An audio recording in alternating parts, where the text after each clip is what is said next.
Hello दोस्तों, मैं हूं धीरज और आज हम बात करेंगे अमेरिका के बारे में। जैसे कि आप देख होंगे लिखा होगा कि अमेरिका भारत के लिए नियम बदला। आखिर ऐसी कौन सी नियम है जो अमेरिका ने भारत के लिए बदला है? तो चलिए उन्हीं को जानते हैं विस्तार से। देखिए, इस नियम का नाम है काटसा। काटसा। इसी नियम में क्या किया है, अमेरिका ने भारत के लिए परिवर्तन किया है। तो आखिर परिवर्तन क्यों किया है उनको तो जानेंगे ही। सबसे पहले ये जान लेते हैं कि अमेरिका में ये नियम कब से लागू हुआ और अमेरिका ने ये नियम जो बनाया है, ये नियम क्यों बनाया है और किसके लिए बनाया है। तो इन सभी बातों को ध्यान से देखेंगे। पहला तो हम 2014 की बात करते हैं। देखिए, इनमें ये दो मुद्दा आप धीरे धीरे समझ आइएगा, 2014 और 2016। देखिए, 2014 में क्या हुआ था कि रूस जो है सो यूक्रेन पर हमला किया और उनका क्रीमिया वाला क्षेत्र जो ब्लैक सागर से होगा सटा हुआ क्षेत्र है, ब्लैक सागर में ही है, तो उन्हीं पर अधिकार कर लिया। 2014 में क्रीमिया पर अधिकार कर लिया। साथ ही 2016 में क्या हुआ कि ऐसा अमेरिका का आरोप है कि जब 2016 में अमेरिका में राष्ट्रपति का चुनाव था, उस समय रूस ने उसमें हस्तक्षेप किया था। इसी से अमेरिका नाराज हो गया और अमेरिका नाराज होने के बाद एक नियम बनाया जिसका नाम रखा काटसा। एक नियम बनाया और उसका नाम रखा काटसा।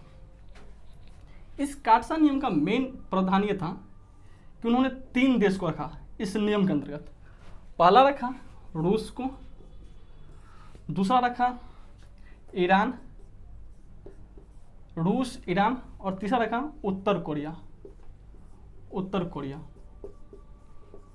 और इस नियम को बनाने के बाद कहा गया कि जो भी देश इन तीनों के साथ व्यापार करेगा, जो भी देश इन तीनों के साथ व्यापार करेगा उस पर काटसा नियम लगेगा। आखिर हम जानेंगे बाद में कि काटसा नियम के अंतर्गत होता क्या है। तो पहले इतना जान लेते कि जो भी देश इन तीनों के साथ व्यापार करेगा उन पे काटसा नियम लगेगा। अब काटसा नियम किस स्थिति में लगेगा वो भी जानते हैं। देखिए, नॉर्मल जब आप व्यापार करेंगे तो काटसा नहीं लगता है। जब आप हथियार का व्यापार करते हैं उस समय में काटसा नियम लगेगा। जब आप हथियार के व्यापार करते हैं उस समय में काटसा नियम लगता है। अब इतना समझ गए कि काटसा नियम किन देशों के साथ व्यापार करने पर लगेगा। तो 3 देशों, उत्तर कोरिया, ईरान और रूस। जब इन तीनों देशों के साथ व्यापार कीजिएगा तब आप पर काटसा नियम लगता है। वो लाया क्यों गया? क्योंकि रूस की वजह से। तो अब ये जानते हैं काटसा नियम को। आप देखिए, काटसा नियम 2017 में बनाया गया। काटसा नियम 2017 में बनाया गया था। 2017 में जब बनाया गया तो उनका विरोध भी किया गया।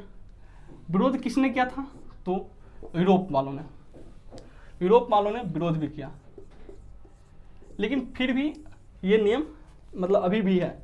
तो यूरोप में विरोध किया। यूरोप का विरोध करने का मेन रीज़न ये रहा कि जो रूस है, यूरोप का जो मतलब यूरोप एक ठंडा क्षेत्र है और यूरोप को तेल और गैस की अत्यधिक ज़रूरत पड़ती है और वो तेल और गैस रूस से ही मंगाते हैं। इसीलिए इस पर यूरोप ने मतलब अमेरिका से इस तरह की विरोध भी जताया था। फिर भी ये नियम लागू। लेकिन एक बात और जान लीजिए कि यूरोप वाले जो है वो अमेरिका में हाँ मिलाता रहता है। तो उन्होंने इस तरह का विरोध नहीं किया गया जिसके चलते उसे ख़त्म करना पड़े।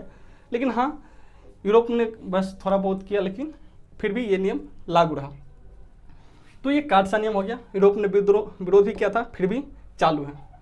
अब काटसा नियम उन्हीं पर लगता है जो रूस, ईरान और उत्तर कोरिया के साथ सैनिक जो है या हथियार का व्यापार करता है। ठीक है, ये भी जान गए। देखिए, एक बात आगे बढ़ने से पहले जान लीजिए कि जियो पॉलिटिक्स में एक चीज़ ये फिक्स है कि कोई भी किसी का परमानेंट ना दुश्मन होता है ना ही दोस्त होता है। आज जो चीन हमारा दुश्मन है, एक समय था कि वो हमारा दोस्त था, और जो अमेरिका आज हमारा दोस्त है, एक समय था कि वो हमारा दुश्मन था, क्योंकि अमेरिका ही है जो एक समय हमें मारने के लिए आ गए थे। तो इस बात को अभी तो सही ये समझ के चले कि कोई भी फिक्स ना किसी का दोस्त होता है ना कोई किसी का दुश्मन होता है। तो ये समझिए काटसा लाया क्यों गया? क्योंकि रूस की वजह से लाया गया है। लगेगा क्यों? क्योंकि जब आप उन तीनों देशों के साथ सैनिक या हथियारों का जो है सो व्यापार कीजिएगा तब लगेगा। तो आपके मन में आता होगा विचार क्या कि जब यूरोप वाला भी जो है सो रूस के साथ व्यापार करता है, उन पर क्यों नहीं लग रहा है? तो देखिए, ये गैस तेल का करता है तो इस पर नहीं लगेगा, क्योंकि कहा गया है कि सैनिक व्यापार कीजिएगा तभी लगता है। तो यहाँ तक तो क्लियर हो गया होगा। अब भारत की बारी आती है तो भारत को समझना बहुत जरूरी होता है, क्योंकि आपको पता ही होगा कि भारत और रूस एक बहुत ही अच्छा दोस्त है और ये हथियार के क्षेत्र में भी एक सहयोगी पार्टनर के रूप में भी काम किया है। 2020 के अनुसार भारत में जितने भी हथियार उसमें 60 से 70% ऐसे हथियार हैं जो रूस से निर्मित हैं। 60 से 70% ऐसे हथियार हैं जो रूस से निर्मित हैं। तो आप सोचते होंगे उन पर कार्सा नियम क्यों नहीं लगा? अमेरिका धमकी दिया है कि लगेगा, उसके बावजूद भी जब 2018 में उसके बाद हुआ क्या कि हमने रूस के साथ एक डील की, 5 यूनिट का डील किया गया। ये डील ये थी कि जो S-400 जो मिसाइल है, S-400 मिसाइल की हमने डील की 5 यूनिट की, कि भारत को 5 यूनिट है S-400 चाहिए। कितना में डील की गई? तो $5 अरब में ये डील थी, $5 अरब की। इसके साथ साथ कई ऐसे और भी डील किया गया उनके साथ हथियारों की जो है सो रूस के साथ भारत ने डील की है।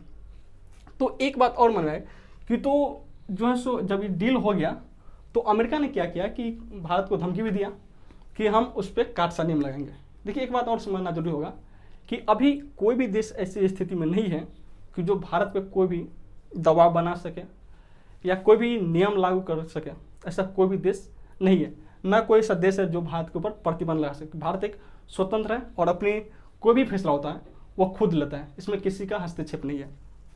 तो ये जान गए क्योंकि भारत के ऊपर नियम क्यों जो कार्सा है नियम या कार्सा जो एक्ट जो कहिए या कार्सा का जो प्रतिबंध है वो भारत पर लगने वाला था।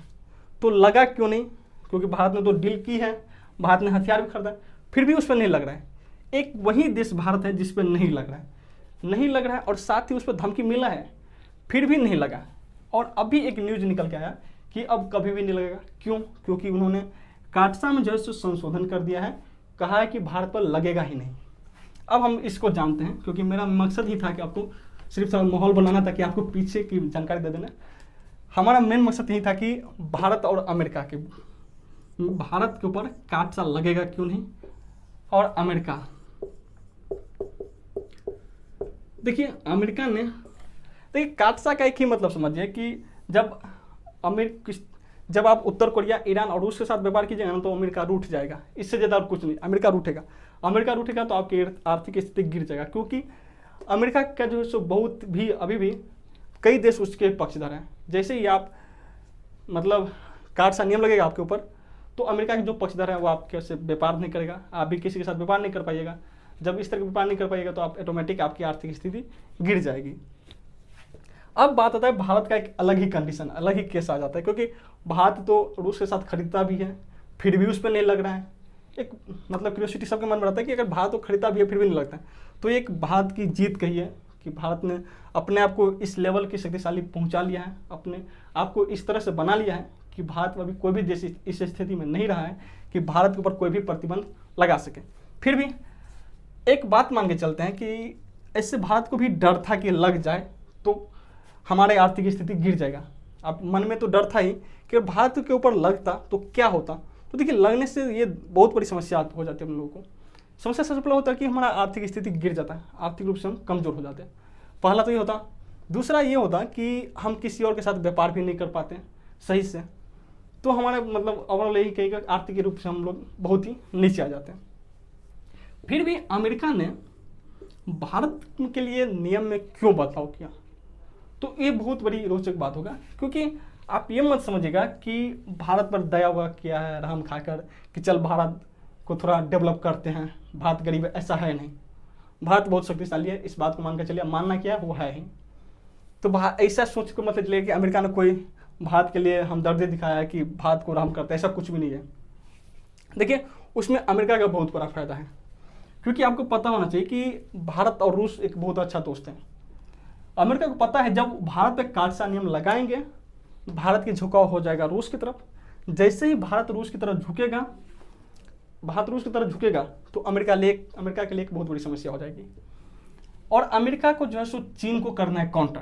हालांकि भारत का भी दुश्मनी चीन से बहुत बड़ा है, चीन को हम भी काउंटर करना चाहते हैं।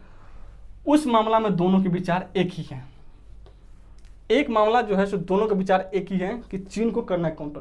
क्योंकि कई विशेषज्ञ जो है सो ऐसे कह रहे हैं कि आने वाले कुछ ही वक्तों में चीन जो है सो अमेरिका से भी आगे चल जाएगा हथियारों के मामले में। तो अमेरिका को भी चीन को काउंटर करना है और भारत को भी करना है। एक मामला ऐसा है जहां दोनों के विचार मिल गया। तो अमेरिका जो इस पर इसीलिए लाइन लगा रहा है क्योंकि भारत अभी इंडो पैसिफिक क्षेत्र में भारत सबसे ताकतवर देश है, और इन्हीं के साथ अगर दुश्मनी कर लिया जाए तो फिर हम किसके साथ आकर चीन को काउंटर करेंगे। तो इसीलिए क्या किया गया है कि भारत के ऊपर कोई भी प्रतिबंध नहीं लगाता है। आप एक बात और जान लीजिए कि आप देखेंगे इंडो पैसिफिक क्षेत्र में लगभग चीन का जो है सो सबके साथ लगभग कोई किसी के साथ सीमा के लिए जो सीमा का प्रॉब्लम चल रहा है, तो मतलब चीन के साथ लगभग सभी देशों का कोई ना कोई झगड़ा चल ही रहा है। ऐसे में अमेरिका को एक नज़र आता है भारत ही इंडो पैसिफिक क्षेत्र में कि भारत ही एक ऐसा देश है जो चीन को काउंटर कर सकता है। इसलिए अमेरिका और भारत ने मिलकर एक क्वाड नाम का संगठन बनाया है, जिसमें आपको पता ही होगा कि अमेरिका प्लस भारत, उसी में जापान और उसी में है ऑस्ट्रेलिया। शायद आपको नहीं दिखा देगा ऑस्ट्रेलिया, ये 4 देश ने एक संगठन बनाया जिसका नाम क्वाड रखा। और वो मीटिंग भी करता है इसलिए क्योंकि इंडो पैसिफिक क्षेत्र में किस तरह से चीन की जो बढ़ती सैन्य शक्ति है उनको कम किया जाए, इसीलिए जो है सो ये क्वाड नाम का संगठन भी बना है। तो ये समझिए कि अमेरिका का फायदा क्या है, क्योंकि अमेरिका का भी फायदा भारत के साथ है, क्योंकि उसे चीन को काउंटर करना है, और जब चीन को काउंटर करना है तो उसे भारत को साथ लेकर चलना पड़ेगा। भारत का भी फायदा क्या हो गया कि जैसे उस पर नहीं लगा सेंक्शन, उस पर प्रतिबंध नहीं लगा, भारत का आर्थिक स्थिति ऐसे भी ऊपर है और आगे बढ़ेगा, नीचे आया नहीं। एक बात और जान लेते हैं कि जो अमेरिका में जो संसद होते हैं तो वहाँ संसद होता है, उससे संसद को ये लोग कांग्रेस कहते हैं, और कांग्रेस को होता है इससे सीनेट कहते हैं, अपने राज्यसभा कहते हैं उसे वो लोग सीनेट कहते हैं, उससे लोअर हाउस, यानी उसे लोअर हाउस के नाम से जानते हैं। लोअर हाउस के एक और नाम दिया उन लोगों ने, लोअर हाउस को हाउस ऑफ रिप्रेजेंटेटिव। तो जो यहाँ से तो पास किया गया है, हालांकि अभी यहाँ से ही पास किया गया है। एक बात और यहाँ थोड़ा डाउट में चल रहा है कि अभी सिर्फ यहाँ से पास किया गया है, हाउस ऑफ से पास करके सीनेट में अभी ऐसे बात चल रहा है कि फाइनल कर दिया जाएगा। तो यहाँ से तो लोअर हाउस से तो पास हो गया है, फिलहाल ऐसा कहा जाता है कि फाइनल हो ही जाएगा। तो आप समझ ही होंगे कि भारत को भी फायदा है, अमेरिका को भी फायदा है, क्योंकि उन्हें भी चीन का काउंटर करना है, और जब चीन को काउंटर करना है तो दोनों को साथ चलना ही होगा। तो इतना ही था, इतना ही बात था, और इसी के लिए पूरा मतलब जो न्यूज़ था हमने बता दिया, क्योंकि चर्चा में बहुत था कि अमेरिका ने भारत के लिए नियम बदला क्यों। तो नियम बदलने का रीज़न भी था क्योंकि अमेरिका को भी फायदा होने वाला है, जब अमेरिका को फायदा हो रहा है भारत को भी फायदा हो रहा है, तो दोनों को फायदा हो रहा है, तो बदलना भी चाहिए। फिलहाल इतना ही, तो आप समझ गए होंगे, हमारा यही उम्मीद है कि आप समझ गए होंगे। तो आज इतना ही रखते हैं, मिलते हैं नई वीडियो के साथ, तब तक के लिए जय हिंद।